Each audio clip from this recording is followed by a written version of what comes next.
ইফালে গুৱাহাটী প্ৰেছ ক্লাবত সংবাদমেল সম্বোধন কৰে গুৱাহাটী সাফাই কৰ্মী হৰিজন সমাজে দেওবাৰে জিএমচিএইচৰ সমীপৰ সাফাই কৰ্মী কলনীত ভীম বাছফৰ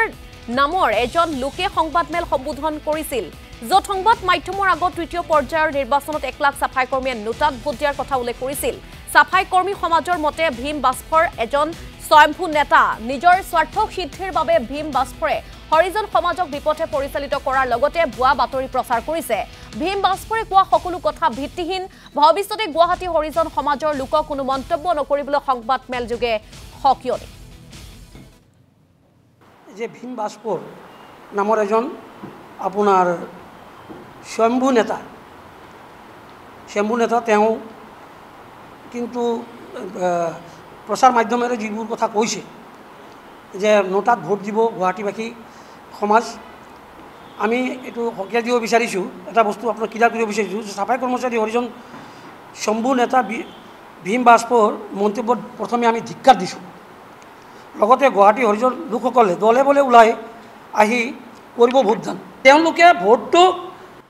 কোনো চৰকাৰ বা বিৰোধীক নিদি নোটাত ভোট দিব এই ধৰণে ক'ত সিদ্ধান্ত এই সিদ্ধান্তটো তেওঁ দেখুৱাওক আৰু আমি তেওঁ হকিয়াই দিব বিচাৰিছোঁ যে ভৱিষ্যতে তেওঁ কিন্তু এনেকুৱা মানে মন্তব্য দিয়াৰ পৰা বিৰত থাকে আৰু তেওঁ যিবোৰ প্ৰচাৰ মাধ্যমত আমি দেখিছোঁ তাৰ ওপৰত আমাৰ মানে তেওঁক আমি ধিক্কাৰ দিছোঁ না নিশ্চয় ইয়াত ছাত্ৰ জড়িত আছে হয় কোনোবাই কেণ্ডিডেট তেওঁক পাত্তা দিয়া নাই বা তেওঁ কিবা বিচাৰিছে সেইটো পোৱা নাই গতিকে তেওঁ এই ধৰণে এটা প্ৰচাৰ কৰি তেওঁ নিজৰ মুনাফা আদায় কৰাৰ কাৰণে ব্যৱস্থা লৈ আছে কিন্তু এই অপপ্ৰচাৰ চলাই আমাৰ এই সমাজখনক বদনাম কৰাটো এইটো ঠিক হোৱা নাই গতিকে আমি হকিয়াই দিছোঁ যে এনেকুৱা ভৱিষ্যতে যাতে নকৰে দ্বিতীয়তে নিৰ্বাচন আয়োগে এই ধৰণে এটা নোটাত ভোট নিদিয়া কথাটো কৈছে কোনো সিদ্ধান্ত নোহোৱাকৈ তাৰ ওপৰত নিৰ্বাচন আয়োগে তাৰ ওপৰত